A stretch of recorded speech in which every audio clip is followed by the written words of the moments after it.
తెలుగువారి పెళ్ళి ఇలవైకుంఠమే మళ్ళీ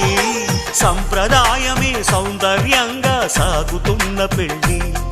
ఇది తెలుగువారి పెళ్ళి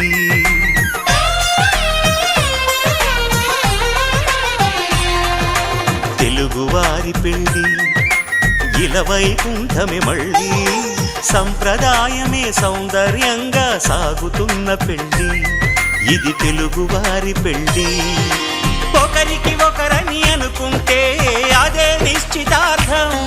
ఆ నిర్ణయానికి తలవంచడమే పెళ్ళి అంతరార్థం శతమానం భవతి అంటుంది శ్రావణ మాసం శ్రావణ మాసం శ్రావణ మాసం తెలుగువారి పెళ్ళి ఇలవైకుంఠమే మళ్ళీ సంప్రదాయమే సౌందర్యంగా